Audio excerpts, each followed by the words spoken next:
Barakatah Yahweh, Barakatah Yahweh Shai, Barakatah Yahweh, Barakatah Yahweh. Back again with another video. Okay. The title of this video, will be "The Lord Will Allow Us to Reclaim What's Ours by His Power and by the power of Yahweh and by Hashem Yahweh Shai." As a matter of fact, the Lord Yahweh Shai will be the one leading the charge with the 144,000 of the elect behind him. See, because right now, everything that's going on in the earth, see, Israel, we broke the laws. So, pursuing the Deuteronomy, the 28th chapter, starting down at the 15th verse, it goes into the curses. The reason what would happen to Israel if they didn't keep the laws of the Most High, which Israel, we didn't. So we got punished. And the Lord promised that in the book of Deuteronomy, the 28th chapter. Okay?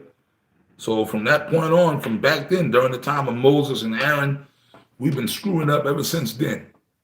Even though the Lord gave us the kingdom, we went into different captivities. We went into captivity, the Babylonian captivity, the Persian and the Mede captivity, the Syrian captivity. We was, and in each captivity we would cry unto the Lord. The Lord would deliver us. But then right after we were delivered from captivity, we would go off again. But all that was done as an overall lesson. I did a video recently. Somebody had asked why would the Lord keep doing this and letting us go? Because it was all done as a lesson, building character, a lesson, an overall lesson to Israel and everybody else, and also too to show His power. But the Lord gives men, the Lord controls all things. But on this earth, while you're here, you do have a form of free will in your spirit, in your mind, to make the right decisions or make the wrong decisions. The Lord sits back and lets things play out. He'll give you choices, man. But anyways, we made the mistake, and then here it is. We're in the final, which this captivity was the worst out of all those other captivities. This eclipses all those other, here in America, here in the Western Hemisphere. Because on this side of the world, all the 12 tribes we lost the total identity of who we were as Israelites. Okay? When the so-called Negroes, well, first of all, when the Northern Kingdom, the tribes of Ephraim, Gad, Reuben, Issachar, Simeon, Zebulun, when we came out of the Syrian captivity and came over here on those ships, okay, 2,500 years ago, the purpose of us coming here was to so-called keep the laws of the Most High, because we were in that captivity, we couldn't keep it. But then as soon as we got over here, maybe for a little while we caught ourselves trying to keep the law. There were no other natives, there was nobody here. So this land, the Most High already had this land set up for us, the northern kingdom of Israel. But then maybe for a little while we caught ourselves trying to keep the laws. There were no other heathens or nobody else here hindering us. But eventually, what did we do? We got over here and we started going off. We started going off. Down through the generations, we went off into heathenistic customs like them that Issachar, the Aztecs down there in Mexico and stuff. Killing and oppressing other smaller tribes. We built pyramids, and we built pyramids to the other gods and the sun god, and sacrificing our own people to the sun god. And all of us, even Gad, Reuben, we went off too. Gad started performing other rituals, the sun dance where they pierce their bodies and hang from the tree. So we started going off and doing all kind of heathenistic shit. That was before the Southern Kingdom even got here. Waging war on each other, putting each other in captivity. We was doing with the Northern Kingdom. We weren't no saints over here. Watch that movie Apocalypto. Okay? Watch that movie Apocalypto. That explains it perfectly. That was Issachar down there putting hell on them. I mean, that movie right there, man, shit, our people, we became heathens. You see? Which was the purpose. The Lord took us out of our land and put us in captivities. So the Spirit had, it was all meant because the prophecy had to be fulfilled. This place called Babylon had to come. Esau had to come over here and to conquer us. Well, how you think it was the Lord's will over all? Okay, Deuteronomy 28:15. The Lord said it. So being that we wanted to come over here to this new land over here in North America, which at the time it wasn't called, it was really known as the land of Canaan, or in the Apocrypha it's known as Ashereth. Okay, the Apocrypha explains to you how the so-called Native American tribes got over here. Not no land bridge, not the other crazy shit they talking. And by the way, no, it wasn't no people from Africa that came here and the so-called Africans are the real. Look, those are all false doctrines that people are coming up with now to try to keep the tribe separate. Because now you get this new demonic weirdo doctrine. They're saying the so-called black people are the real Indians and the real Indians were black and all that other stuff. Look, man, that's all bullshit. Oh yeah, and of course, yeah, the slave ships never exist. That's a lie. Because then that's set up to debunk what the prophecies say too. In Exodus, they shall come by ships, saying that these so-called African American people, they're the real native, they're the real American Indians. They were always here. And the white man just enslaved the real Indians. So then what about the other people that live on the reservations that look like Indians? They're just, oh, those are just some heathens or white people that came out of nowhere, right? It doesn't even make sense. And then that debunks the whole thing of the slave ships. So you're saying that there never were slave ships. Slaves from Africa never came here because all these black folks, I'm talking about these regular so-called Negroes and Negro women, they're the real Indians. That's all bullshit. And it's not true. Now don't get me wrong, you got Gadites that look like Negroes because their father down the line somewhere might have dealt with a black woman. You know what I mean? So then the baby came out looking more like Judah than it did. And then, you know what I mean? Yeah, you got Negroes, or you got people who look like they might be Negroes, but their ancestry on their father's side and their father's line might go back to Gad or Reuben. You have that. We got brothers in the truth that are Gad or Reuben, but they kind of look like Judah. Yeah, you'll have that. But, you know, that don't mean every so-called black person is a Gadite or a a Gadite or a Reubenite. It don't mean that. But anyway, staying on the point, we came over here first and started going off, and then going back into Exodus, was it 20:2? I shall bring thee into Egypt again with ships. So I don't care what nobody got to say. The Bible said, and then that's how the transatlantic slave trade came to be. The Negroes, West Indians, and Haitians came on the slave ships and got over here, right? But in this captivity, right, like I said, the Northern Kingdom, we were already here for shit 2,000 years prior. But our time here, what did we do? We started going off. So over time, we started forgetting about being Israelites. Certain small little customs that we would still do, we still held on to, like the fringes. The Native Americans, we wore the fringes, and some of our languages and certain little customs that we held on to. But overall, the Lord took the memory of Israel away from us too. Because what did we do? We started calling ourselves by these other names that we came up with. Cherokee, Lakota, Miccosukee, Cree, Chumash. You know, you meet somebody, no, I'm a Blackfoot Indian, I'm a Comanche Indian, and I speak Comanche, which all those languages we speak go back to the Hebrew anyway. But the Most High took the memory out of us too.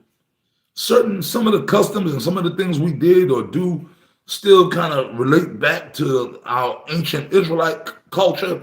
But overall, the Northern Kingdom, we lost it too. Issachar, Ephraim, we all lost it. And then when the so-called Negroes came over here in captivity, slavery is what beat the memory of being Israelites out of them. Brainwashing by Esau. Torture. You see what I'm saying? So through the generations, them jakes that came in the slave ships, a lot of them knew they were Israelites.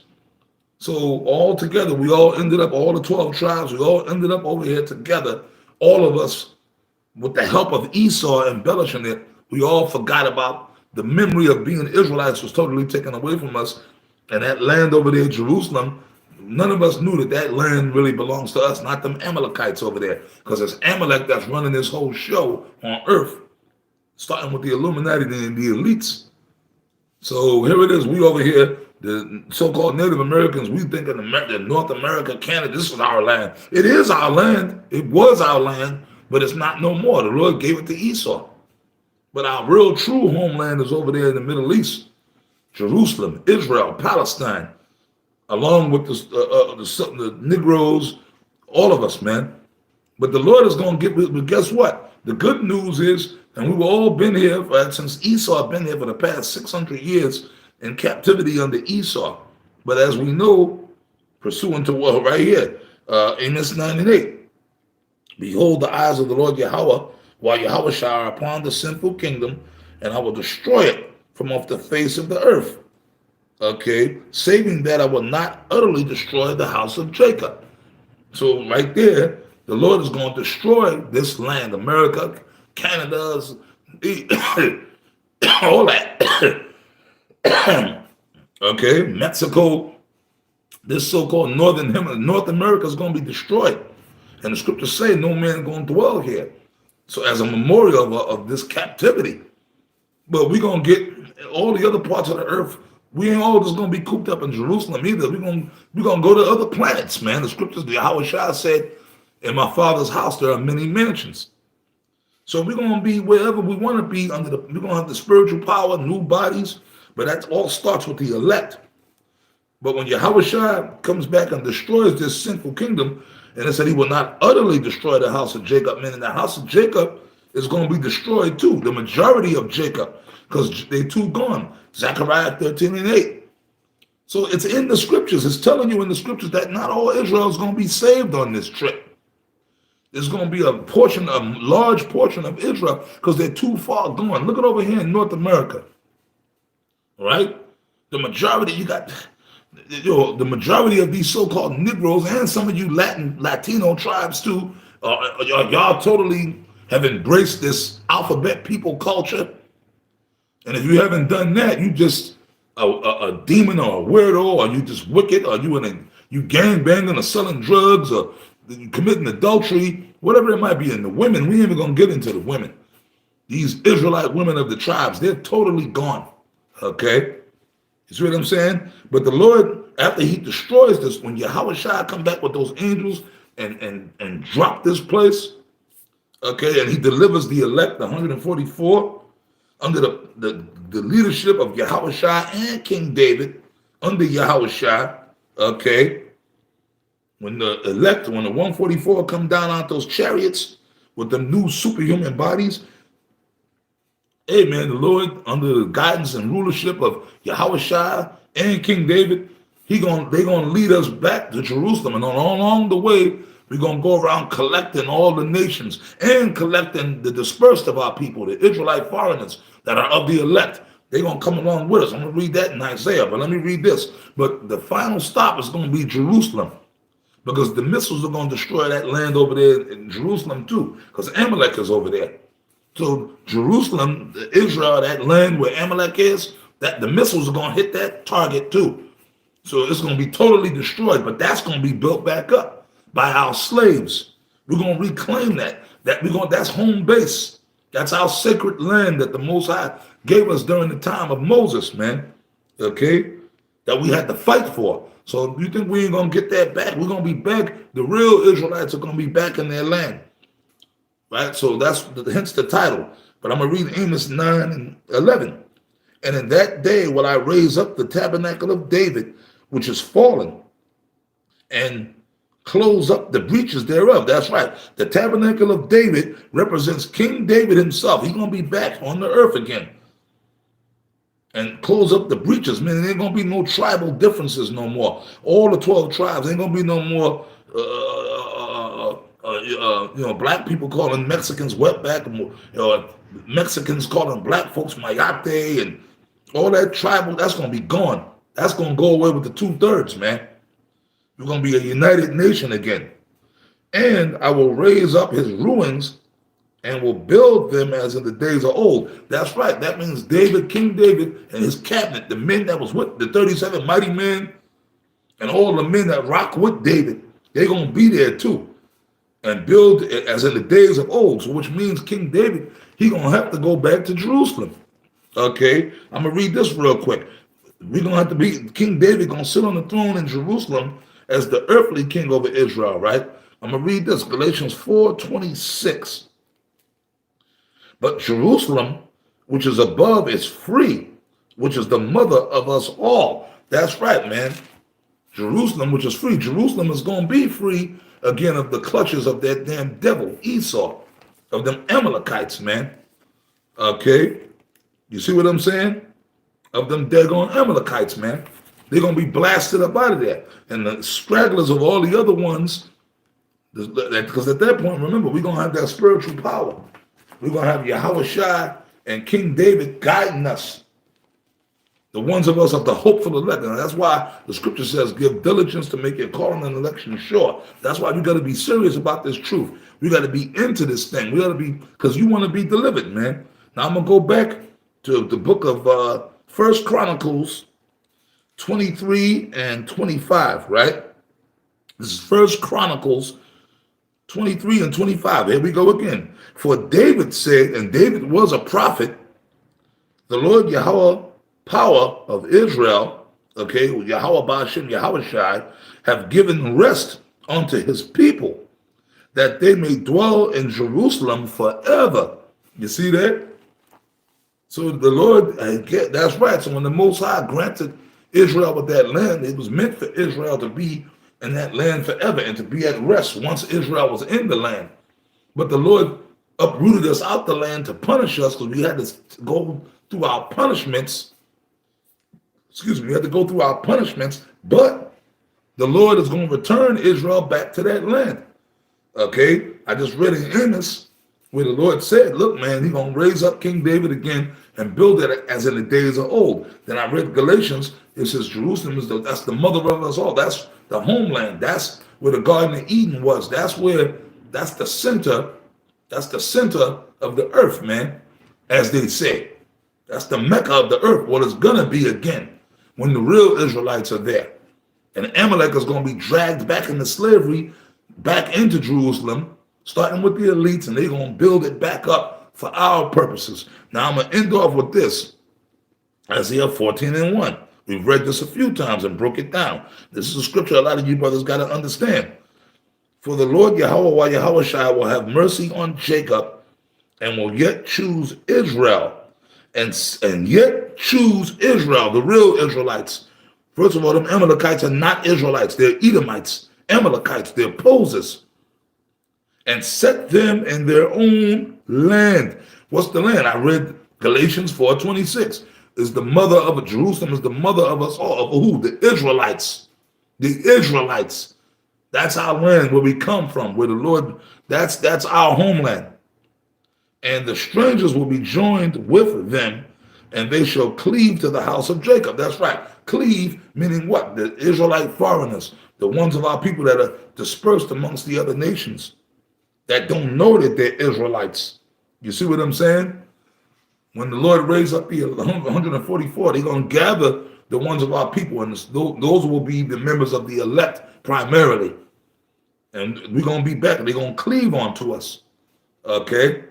So we're going to have that land. Then when you go to the second verse, that's going into putting the other nations in captivity. So we're going to return onto our land with the elect of the Israelite foreigners, because hey, they got to come back. They got to be grafted back in too. You see what I'm saying?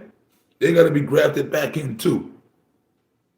So we will, the Lord, by the power of Yahushua, Yahweh and Yahushua, we will reclaim what's ours, primarily our inheritance. Your inheritance represents your land, starting with that land over there where them Amalek is, them devils are, and the whole earth. So with that, I'm going to say shalom.